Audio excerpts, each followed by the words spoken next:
BJP वालों का कहना है कि सारे भ्रष्टाचारी, सारे चोर एक साथ हो रहे हैं। जय बजरंगबली के नारा लगाकर कर्नाटक में चुनाव लड़ रहे थे मोदी जी। कर्नाटक की जनता ने सबक सिखा दिया, सुपड़ा साफ कर दिया और बता दिया कि अब ये चलने वाला नहीं है। सबसे बड़ा कमीशनखोर सरकार के रूप में कर्नाटक की बीजेपी सरकार आई थी और हम बता रहे हैं कि आज सत्ता है तो जो कहना है कह ले, कल सत्ता से बाहर होते हैं देखिएगा सबसे बड़ा भ्रष्ट सरकार के रूप में। ये क्या है, अडानी के संपत्ति की जांच करवाएंगे। स्मृति ईरानी जी सिलेंडर मूड़ी पर ले करके, माथा पर ले करके चिल्लाती थी, आज पूछिए ना 400 रुपये सिलेंडर था, आज 1200 रुपया हो गया। हर घर तो पहुंच गया। हर घर आप पहुंचा दीजिए और कोने में लोग उठा करके फेंक दे, जलाने के पैसे नहीं हैं। पैसे नहीं रहेगा गैस जलेगा। सब लोग तो खाना लकड़ी पर बना रहे हैं, कोना का शोभा बढ़ा रहा है। राष्ट्र हित में सर देश को बचाना है, मजबूत करना, चंदा के तौर पे आप जो है कुछ महंगाई नहीं सह सकते हैं। हाँ, यही तो वो लोग कह ही रहे हैं कि महंगाई कोई मुद्दा नहीं है, आप भूखे मर जाइए, रेल हादसा में मर जाइए, इनकी यही व्यवस्था है, रेल हादसा में मर जाइए। इनके बड़े बड़े कंट्रैक्टर जो काम कर रहे हैं, झूला बनाते हैं, वो टूट जा रहा है, घड़ी वाली कंपनी को ठेका दे दिए, मर जाइए, बर्दाश्त कीजिए। हमारे देश के प्रधानमंत्री ऑस्ट्रेलिया में जा कर के कोयला का ठेका दिलवाते हैं, ये क्या है?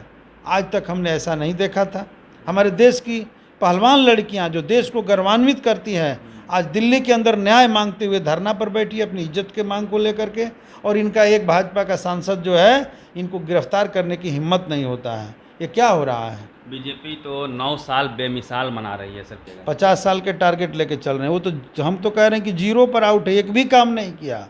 क्या काम किया? बर्बादी का सिर्फ काम हुआ है, केवल प्रोपेगेंडा हुआ है और मेन स्ट्रीम के मीडिया को खरीद करके और देश के सामने ज़बरदस्ती परोसा गया है।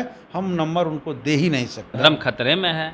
जब से आए खतरे में हो गया है, और पहले कांग्रेस के ज़माने में खतरा में नहीं थी, दूसरी सरकार थी तो नहीं थी, तो काहे लिए इस सरकार रहेगी? इस सरकार को विदाई करना जरूरी है कि धर्म खतरा में न रहे।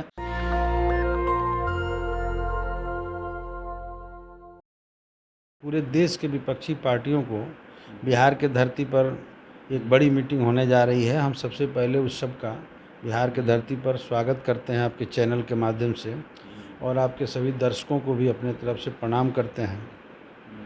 रही बात एजेंडा का, तो एक ही एजेंडा है, और वो एजेंडा है कि 24 के चुनाव से में मोदी को देश के गद्दी से उतार करके फेंक देना है।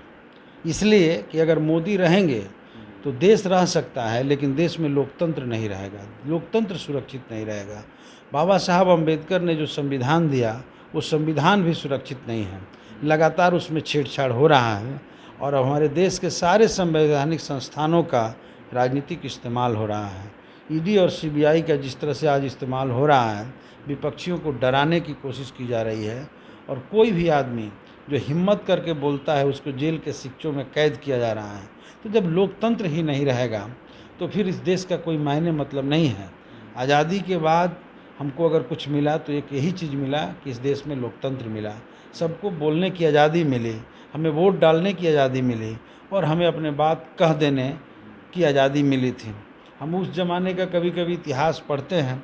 नेहरू जी के ज़माने में जो विपक्ष के लोग चुनाव लड़ते थे, तो बड़े जो विपक्षी नेता थे जिनकी संभावना थी कि ये विपक्ष के नेता के बतौर नेता प्रतिपक्ष होंगे, वहाँ डॉमी कैंडिडेट लोग खड़ा कर देते थे कि कम से कम ये जीत करके आवे ताकि सरकार को सचेत कर सकें, विपक्ष मौजूद रहे, एक अच्छे नेता हमारे विपक्ष में रहें। आज के ज़माने में हम देख रहे हैं कि कोई पार्लियामेंट में न बोले, इसकी सारे उपाय लगा दिए जाते हैं। राहुल गांधी को जिस तरीके से एक छोटा सा मामला है जिसका कोई आधार भी नहीं बनता है, संसद सदस्यता खारिज करा दिया गया। अब कह सकते हैं कि न्यायालय का मामला है, लेकिन 2 साल से जो केस पेंडिंग था उसको ठंडे बस्ते में डाल दिया गया था। और जिस दिन हेडनबर्ग का जो रिपोर्ट आता है, अडानी पर हमारे राहुल जी बोलते हैं, उनके आवाज़ को भी वहाँ से ख़त्म किया जाता है और परमानेंट जो है उनको पार्लियामेंट से हटा दिया जाता है। इस तरह से लोकतंत्र बचेगा इस देश में। बीजेपी वालों का कहना है कि सारे भ्रष्टाचारी, सारे चोर एक साथ हो रहे हैं। देखिए, वो भाई बीजेपी क्या कहती है, देश की जनता उसकी नोटिस नहीं ले रही है। अब देश की जनता नोटिस लिया। आप जय बजरंगबली के नारा लगाकर कर्नाटक में चुनाव लड़ रहे थे मोदी जी। कर्नाटक की जनता ने सबक सिखा दिया, सुपड़ा साफ कर दिया और बता दिया कि अब ये चलने वाला नहीं है। सबसे बड़ा कमीशनखोर सरकार के रूप में कर्नाटक की बीजेपी सरकार आई थी और हम बता रहे हैं कि आज सत्ता है तो जो कहना है कह ले, कल सत्ता से बाहर होते हैं देखिएगा सबसे बड़ा भ्रष्ट सरकार के रूप में। ये क्या है, अडानी के संपत्ति की जांच करवाएंगे। हम लोग मांग कर रहे थे कि संयुक्त संसदीय समिति बना करके इसकी जांच होनी चाहिए, क्यों नहीं जांच हुआ। देश का आज फिर दूसरे नंबर के दुनिया के जो है धनाढ्य आदमी बन गया है। ये कहाँ से आ रहा है पैसा। देश की जनता कंगाल हो रही है, भूख से मर रहे हैं, बेरोजगार नौजवान रोड पर मारे मारे फिर रहे हैं, नशा की गलियों में नौजवान जो है बर्बाद हो रहे हैं और हमारे देश का 2 ही आदमी जो है माले माल हो रहा है। हमारे देश के प्रधानमंत्री ऑस्ट्रेलिया में जा कर के कोयला का ठेका दिलवाते हैं। ये क्या है, आज तक हमने ऐसा नहीं देखा था। हमारे देश की पहलवान लड़कियां जो देश को गौरवान्वित करती हैं, आज दिल्ली के अंदर न्याय मांगते हुए धरना पर बैठी है अपनी इज्जत के मांग को लेकर के, और इनका एक भाजपा का सांसद जो है इनको गिरफ्तार करने की हिम्मत नहीं होता है। ये क्या हो रहा है। सर सवाल ये भी है ना, कई बार ऐसा पहले भी भूतकाल में भी प्रयास हुआ था, लेकिन आज तक सफल नहीं हो पाया, विपक्ष एकजुट नहीं हो पाया। लोग कयास लगा रहे हैं कि बस ये एक तरह से मीटिंग है। देखिए, वो सब कुछ देश के परिस्थिति पर निर्भर करता है। विपक्ष कब एकजुट हो जाएगा ये देश की परिस्थितियां तय करती है, और आज देश की परिस्थिति यह है कि मोदी के खिलाफ पूरे हिंदुस्तान की जनता गुलबंद हो रही है। लोगों में एक ज़बरदस्त नफरत पैदा हो रहा है, ये गुस्सा पैदा हो रहा है, और जब जनता के भीतर भाजपा के मोदी सरकार के खिलाफ एकता बनेगी तो विपक्ष की एकता स्वाभाविक ढंग से बन जाएगी। और हम चाहते हैं कि विपक्षी एकता भी बने और जनता के मोर्चे पर भी देश में एक बड़ी एकता बने और मोदी सरकार को डिफीट किया जाए। वो इस देश के चलाने के लायक नहीं है। बीजेपी तो 9 साल बेमिसाल मना रही है सर पूरे देश में। कह सकते हैं, उनको अपना कहना है 9 साल कह ले, वो तो 50 साल का टारगेट, कितना नंबर दीजिएगा? 50 साल के टारगेट लेके चल रहे हैं। वो तो हम तो कह रहे हैं कि 0 पर आउट है, एक भी काम नहीं किया। क्या काम किया, बर्बादी का सिर्फ काम हुआ है। कुछ भी काम मोदी सरकार में नहीं हुआ है जिसको कहा जा सके, केवल प्रोपेगेंडा हुआ है और मेन स्ट्रीम के मीडिया को खरीद करके और देश के सामने ज़बरदस्ती परोसा गया है। हम नंबर उनको दे ही नहीं सकते। मंदिर बनवा दिया उन्होंने, पाकिस्तान चाइना थर थर कांपता है, वर्ल्ड में डंका बज रहा है। यही तो हमारे देश के लिए सबसे खतरनाक है और देश के संविधान के साथ मजाक है कि भाई धर्म को ला करके उन्होंने राजनीति में खड़ा कर दिया। हम लोग ने पहले ही नारा दिया था 92 में ही, जब इन्होंने बाबरी मस्जिद को ढहा था कि फिर से ना मस्जिद टूटे, फिर से अब ना देश बटे, और धर्म के ठेकेदारों को कह दो राजनीति से दूर हटे। मंदिर का काम बनाना मठ के पुजारियों का है, आम जनता का है। धर्म सर खतरा में रहेगा, धर्म खतरे में है। हाँ, इनके राज में खतरे में है, जब से आए खतरे में हो गया है। और पहले कांग्रेस के ज़माने में खतरा में नहीं थी, दूसरी सरकार थी तो नहीं थी, तो काहे लिए इस सरकार रहेगी।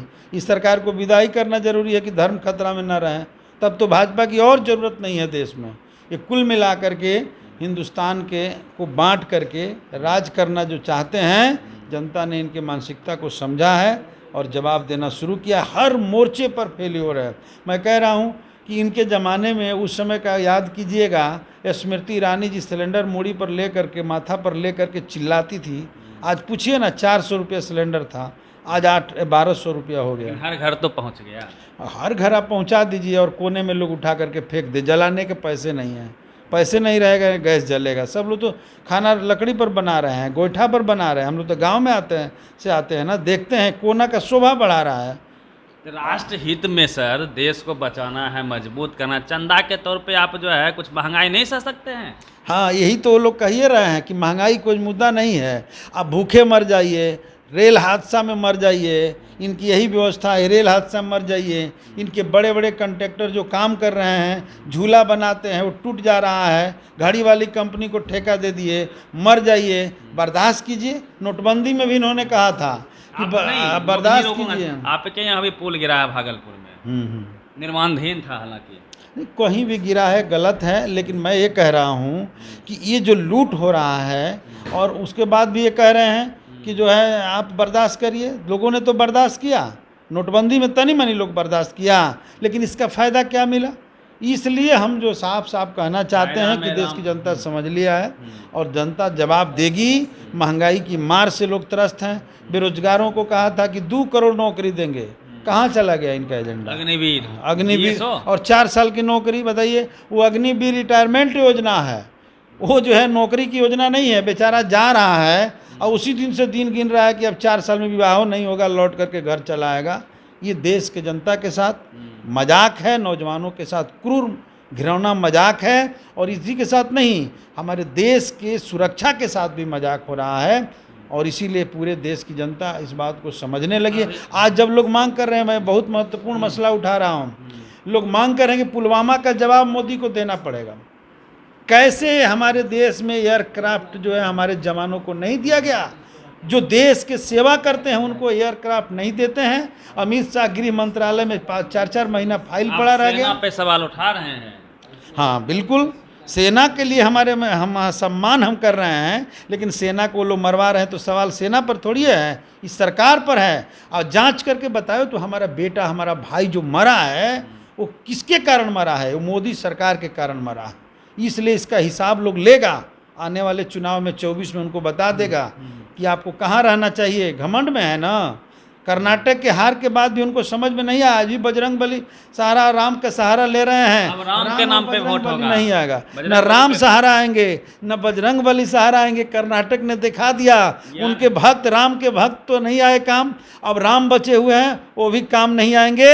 हिंदुस्तान की जनता 24 में उनको ठीक से सबक महल का नाम बदलेगा, राम महल होगा, ज्ञान व्यापी बनेगा, कॉरिडोर बनेगा, मथुरा में मंदिर, बहुत काम बचा हुआ है। यही तो उन लोगों के एजेंडे हैं, यही एजेंडा। वो तो कह रहे हैं कि मुगल का इतिहास को हम भटा देंगे, शिक्षा प्रणाली को ऐसा बदल देंगे कि कोई वैज्ञानिक पढ़ाइए नहीं होगा, डार्विन का सिद्धांत हटा देंगे। तो वो अपने कोर्स में, बिहार के और देश के कोर्स में हटा सकते हैं, लेकिन लोगों के दिल में जो है, जो लोग इतिहास जान रहे हैं और आज गूगल के दौर में उनके हटाने से हटने जा रहा है। सच्चाई को लोग समझेंगे और ऐसी ताकतों को जो देश को तोड़ देने की कोशिश कर रही है, बांट करके राज करना चाहती, जो फिरका परस्ती ताकतें हैं, वैसी ताकतों को जो हाल हिटलर का हुआ वही हाल होगा। एक आखिरी सर सवाल लेंगे। जो रेल दुर्घटना हुई है, सोशल मीडिया पे तमाम जो मनुवादी लोग हैं वो प्रचार कर रहे हैं कि आरक्षण की वजह से मेरिट घोटाला हुआ, लोगों मेरिट नहीं है इसलिए ट्रेन हादसा हुआ। ये लोग तो पहले ही से योजना में है। इनका मोहन भागवत पहले ही बोल चुका है कि आरक्षण का समीक्षा हो। ये तो चाहते ही हैं कि हिंदुस्तान में आरक्षण को ख़त्म कर दिया जाए। लेकिन मैं ये कह रहा हूँ, ये हिंदुस्तान है, अगर आरक्षण ख़त्म करेंगे तो हिंदुस्तान की जनता उनको ठीक से जवाब देगी। किसी के माई के लाल में दम नहीं है कि हिंदुस्तान से आरक्षण ख़त्म कर दे। आरक्षण सामाजिक आधार पर मिला है और ये चाहते थे कि बिहार में जातीय गणना ना हो, लेकिन बिहार के हमारे महागठबंधन की सरकार ने श्योर किया।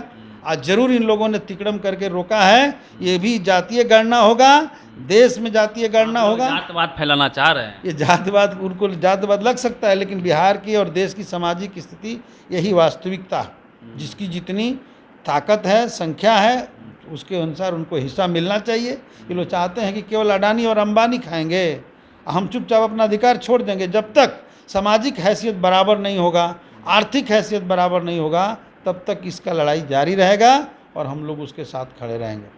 आज भी देश की 1% जनता के पास 40.5% का देश का संसाधन है। मीडिया में, कॉलेज में, यूनिवर्सिटी में, ब्यूरोक्रेसी में, स्पोर्ट में, कल्चर में आप देखेंगे तो जाति विशेष लोगों का कब्जा है। पूरी बातचीत कैसी लगी, अपनी प्रतिक्रिया जरूर दीजिएगा। रवि मेहता, नेशनल दस्तक, पटना। नेशनल दस्तक की आपसे गुजारिश है कि अगर इसको बचाना चाहते हैं तो नेशनल दस्तक को सब्सक्राइब करने के लिए रेड कलर के सब्सक्राइब बटन को दबाएं, फिर बेल आइकन की घंटी दबाएं। नेशनल दस्तक को बचाने के लिए बहुत जरूरी है कि हर खबर को शेयर करें, लाइक करें, कमेंट जरूर करें।